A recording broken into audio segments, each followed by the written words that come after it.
বাংলাদেশের budget monitor segment মানে 10 থেকে 12 হাজার টাকার আশেপাশে যেসব 21 থেকে 22 ইঞ্চির মনিটরগুলো দেখা যায় সেগুলোর মধ্যে একটা বিশাল কম্পিটিশন তো থাকেই, সাথে আমরা ইউজুয়ালি তার ভিতরে দুইটা ক্যাটাগরি দেখতে পাই।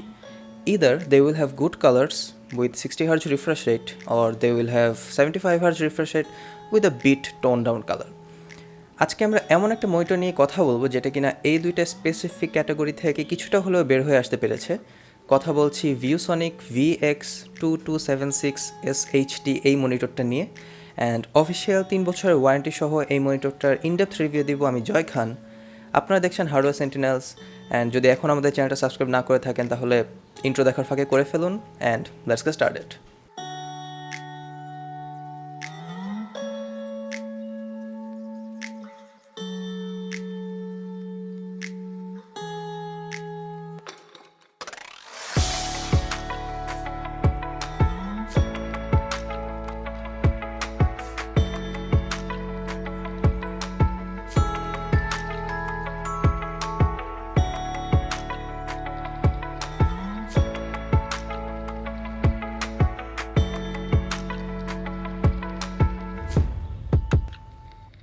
মনিটরের আনবক্সিং বেশ স্ট্রেট ফরওয়ার্ড। বক্সে পাবেন একটি HDMI কেবল, একটি VGA কেবল, একটি পাওয়ার কোড আর অত্যন্ত জরুরি কিছু কাগজপত্র। অত্যন্ত জরুরি কিছু কাগজপত্র। আনবক্সের পর কিছুক্ষণ নাড়াচাড়ার পর বুঝতে পারলাম এর স্ট্যান্ডার্ড ফিচারগুলো। এই মনিটরটা এক্সট্রিমলি লাইট ওয়েট এবং থিন এবং well built, a very rare combination in this budget. মাত্র 3.9 কেজির এই মনিটরটা মাত্র 6mm অ্যাট ইটস থিনেস্ট, আর পার্সোনালি আমার কাছে মনে হয় এটাই প্রেজেন্ট মার্কেটের সবচেয়ে পাতলা মনিটরগুলোর মধ্যে একটা। এই এক্সট্রিমলি লাইট ওয়েট মনিটরকে সাপোর্ট দেওয়ার জন্য আছে একটা ট্রায়াঙ্গেল শেপের অ্যালয় স্ট্যান্ড, যেটা এই বাজেটে সরাসরি দেখা যায় না, আর এর জন্য এটা বেশ সলিড একটা পজিশন নিয়ে থাকতে পারে আপনার টেবিলের উপর। স্ট্যান্ডের নিচের রাবার গ্রিপগুলো অতটা গ্রিপি না হলেও দে ওয়ার্ক ফাইন, আর স্ট্যান্ডার টেবিলের বেশ খানিকটা অংশ দখল করে থাকলেও ব্রাশড অ্যালুমিনিয়ামের ফিনিশটা দেখতে ভালোই লাগে, আর চাইলে আপনি এখানে একটু ক্রিয়েটিভও হতে পারেন। ফ্রন্টে, পিছনে আর বেইজে পাবেন ভিউসনিকের ব্র্যান্ডিং, আর এছাড়া দেখতে বেশ ক্লিন লুকিং। তবে একটা জিনিস একটু খারাপ লেগেছে যে এতে কোনো অ্যাক্টিভ কেবল ম্যানেজমেন্টের সিস্টেম দেওয়া হয়নি, যেটা কিনা এই বাজেটের অন্যান্য মনিটরগুলোর মধ্যে অ্যাভেলেবল। সো এখানে আমি একটা ছোট্ট জিনিস মেনশন করতে চাই। আমি যখন মনিটরটা ফার্স্ট হাতে পাই রিভিউ করার জন্য, আমি আমার টেস্টিংয়ের সময় খেয়াল করি যে এই মনিটরটার প্যানেলটা তার ফ্রেমের সাথে পারফেক্টলি বসানো নাই। সো ভিউসনিকের সাথে কন্ট্যাক্ট করার পর তারা আমাকে জানায় যে এটা তাদের রিভিউ ইউনিটগুলোর জন্য একটা কোয়ালিটি কন্ট্রোল ইস্যু ছিল, যেটা তাদের রিটেল ইউনিটগুলোতে থাকবে না। সো জিনিসটা মেনশন না করলেও হতো, আমি জাস্ট মেনশন করতেছি ফর এ স্পেসিফিক রিজন। আপনি যখন একটা জিনিস পারচেস করেন, সেটা মনিটর হোক অথবা যে কোনো কিছু, কেনার সময় একটু চেক করে নিলেন, জাস্ট টু বি সেফ। আরেকটা জিনিস এই মনিটরটাকে অন্য সব বাজেট মনিটর থেকে আলাদা করবে, সেটা হলো এর পোর্ট সিলেকশন। HDMI 1.4 আর VGA পোর্ট ছাড়াও এতে থাকছে একটা ডিসপ্লে পোর্ট 1.2, যেটা আমাকে বেশ অবাক করেছে প্রাইস রেঞ্জ অনুযায়ী। আর আমি মনিটরটার সমস্ত টেস্টিং ডিসপ্লে পোর্ট দিয়েই করেছি, সো বক্সে ডিসপ্লে কেবল না থাকলেও চাইলে আলাদা পারচেস করতে পারেন, বা না করলেও সমস্যা নেই, কারণ HDMI দিয়ে আপনি সমস্ত ফিচার ইউজ করতে পারবেন। মনিটরটা হাতে পাওয়ার আগে আমি আমার রিজিয়নে এই স্পেসিফিক মনিটরটা নিয়ে বেশ কিছু রিমার শুনতে পাচ্ছিলাম যে এটা যদি ডিসপ্লে পোর্ট দিয়ে কানেক্ট করা হয় তাহলে নাকি এটাতে G-Sync ইনেবল হয়।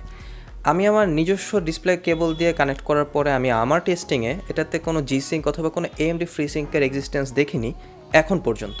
G-Sync ইনেবলড থাকলে NVIDIA কন্ট্রোল প্যানেলে একটা বাই ডিফল্ট অপশন চলে আসে G-Sync-এর জন্য, যেটার প্রেজেন্স এই মনিটরটাতে ছিল না। বাট খুশির খবর হচ্ছে কোনো প্রকার কোনো সিঙ্ক না থাকলেও আপনি এই মনিটরটাকে এর 60 Hz নেটিভ রিফ্রেশ রেট থেকে 75 Hz রিফ্রেশ রেটে পুশ করতে পারবেন খুব সহজেই। প্রথমে সেটিংস থেকে যেতে হবে ডিসপ্লে, আর এর নিচে গেলে পাবেন অ্যাডভান্স ডিসপ্লে সেটিংস, যেখান থেকে ডিসপ্লে অ্যাডাপ্টার প্রপার্টিসে গেলেই একটা উইন্ডো ওপেন হবে, আর সেখান থেকে মনিটরে গেলেই পেয়ে যাবেন 75 Hz, আর সেখানে সিলেক্ট করলে আপনার মনিটরটি 75 Hz রিফ্রেশ রেটে চলতে থাকবে। আর কোনো সিঙ্ক না থাকলেও 75 Hz মনিটর আপনারা 40 থেকে 75 FPS কোনো রকম টিয়ারিং ছাড়াই খেলতে পারবেন আশা রাখি। আর HDMI দিয়েও 75 Hz পাওয়া যায়, সো এটা একটা খুবই স্ট্রং ফিচার এই বাজেট রেঞ্জের জন্য। আর আমার কিছু নিজস্ব সোর্সের লিক অনুযায়ী হয়তোবা অফিসিয়াল FreeSync সাপোর্ট পেতেও পারেন ইন নিয়ার ফিউচার। আচ্ছা, এবার তাহলে টেকনিক্যাল স্পেসিফিকেশন নিয়ে কথা বলা যাক। 21.5 ইঞ্চের AH IPS TFT LCD এর 1080p প্যানেল এটি, 250 নিটসের ব্রাইটনেস, 1000:1 এর contrast ratio, 178 degree viewing angle, 4 ms response time, আর 60 থেকে 75 Hz এর রিফ্রেশ রেট। মনিটরে একটি হেডফোন পোর্ট পাবেন আর পাবেন এক জোড়া 3 ওয়াটের স্পিকার, যেগুলো খুবই অ্যাভারেজ কোয়ালিটির, so don't count on it. আচ্ছা, প্যানেলটা নিয়ে কথা বলি এবার। প্রথমে যেটা চোখে পড়ে সেটা হলো এর ম্যাট ফিনিশ আর স্লাইটলি চওড়া 10 মিলিমিটার বেজেল। কিছুটা সময় লাগে এই বেজেলে ইউজড হতে, স্পেশালি যদি আপনি কোনো ন্যারো বেজেল থেকে শিফট করেন, যেমনটা আমি করেছিলাম। বাট যেহেতু আমি এটা আমার রিভিউ পারপাসের জন্য বেশ কয়েকদিন ধরে ইউজ করছি, সো আস্তে আস্তে আমার চোখ শুয়ে গিয়েছিল এই বেজেলে। মনিটরের কালার বেশ ওয়ার্ম আর ভিভিড, অনেকগুলো কালার মোড পাবেন এতে, বাট পার্সোনালি আমার কাছে এসআরজিবি মোডটা সবচেয়ে বেশি ব্যালেন্সড লেগেছে। আর টিএফটি প্যানেলের জন্যই নাকি জানি না, বাট ট্রেডিশনাল আইপিএস থেকে এর কালার ব্লিডিং বেশ কম। ব্ল্যাক কালারের ইউনিফর্মিটি বেশ ভালো ছিল বাজেট অনুযায়ী, কিন্তু খানিকটা ওয়ার্ম কালার টোন হওয়ায় কিছু ক্ষেত্রে আপনার কাছে স্যাচুরেটেড লাগতে পারে যারা কালার নিয়ে অনেক বেশি খুঁতখুঁতে। গেমিং এক্সপিরিয়েন্স অসাধারণ ছিল আমার কাছে। ওয়ার্ম আর ভিভিড কালারটুকু দেখতে বেশ লাগে ইন গেমিং, আর 75 হার্জ ওয়ার্কস পারফেক্টলি। আর মেনু ঘাটতে গিয়ে বেশ কিছু মজার ফিচার পেলাম, যেমন মনো মোড, যেটা again software black and white থেকে দেখতে আরও মাচ বেটার লাগে, আর সাথে এতে ব্লু লাইট ফিল্টার এবং ফ্লিকার ফ্রি অপশন রয়েছে, which is always welcome. But sRGB মোডটা অন অবস্থায় ব্লু লাইট ফিল্টারটা কাজ করবে না, কিপ দ্যাট ইন মাইন্ড। আর লো ইনপুট ল্যাগ অপশনটি ইনপুট লেটেন্সি আরও কমানোর কথা, যেটা প্রপারলি কাজ করেনি আমার টেস্টিংয়ে, সো ওইটা অ্যাভয়েড করার পরামর্শ থাকলো। যা হোক, আমার টেস্টে আমি কালারকে ফুল রেঞ্জে রেখে এসআরজিবি মোড ও 75 ব্রাইটনেসে স্ট্যান্ডার্ডেই বেশ ভালো কালার পেয়েছি। অ্যাগেইন এটা পার্সন টু পার্সন ভ্যারি করতে পারে, বাট আমার কাছে মনে হয়েছে যে এই কালার সেটিংয়ে এটা নেটিভ কালার থেকে আরও মাচ বেটার কালার প্রডিউস করতে পারে অন্যান্য সব মনিটর থেকে। এবার তাহলে কনক্লুশনে আসা যাক। ভিডিওর শুরুতেই আমি বলেছিলাম যে আমাদের এই বাজেট সেগমেন্টের ভিতরে দুইটা ক্যাটাগরি থাকে, বাট এই মনিটরটা এই দুইটা ক্যাটাগরি থেকে কিছুটা হলেও বের হয়ে আসতে পেরেছে। কারণ একটা বাজেট গেমিং মনিটর হওয়ার জন্য যে 75 হার্জ রিফ্রেশের দরকার, সেটা এই মনিটর শো করতে পারে খুব ভালোভাবেই। এবং একই সাথে যদি আপনি সেটিংসটা ঘাটাঘাটি করে একটু কালারটা টুইক করে নিতে পারেন আপনার নিজের মতো করে, তাহলে আপনি এটার থেকে এই বাজেটের ভিতরে one of the best colour সেটিংসটা বের করে নিয়ে আসতে পারবেন আপনার পছন্দ মতো। মোটামুটি 11,000 টাকার আশেপাশে রিটেল প্রাইস সহ এই মনিটরটা বেশ কিছু প্রমিজিং ফিচার দেয়, বাট এটা কিছু ডাউনসাইড আছে, সেটা স্বাভাবিক। যেমন পার্সোনালি আমাকে যদি বলা হয় তাহলে আমি বলবো যে এটার 6 মিলিমিটার থিননেস এবং 10 মিলিমিটার বেজেল, এই জিনিসটা যদি ভাইস ভার্সা হতো তাহলে আরও অনেক বেশি বেটার এন্ড রেজাল্ট পাওয়া যেত বলে আমার কাছে মনে হয়। বাট স্টিল, কনসিডারিং এটার প্রাইস রেঞ্জ এবং এটার 75 হার্জ এবং এটার অ্যাবভ অ্যাভারেজ কালার, এটা এই বাজেটের ভিতরে অন্যান্য মনিটরগুলোর সাথে টেক্কা দেওয়ার মতো এবং একই সাথে একটা ভায়াবল পারচেজ অপশন।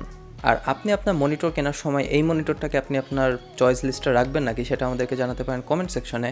আর যে কোনো ধরনের সাজেশন অথবা কোশ্চেন করতে পারেন আমাদের ফেসবুক গ্রুপে, যেটা লিঙ্ক নিচে দেওয়া থাকবে। And signing out.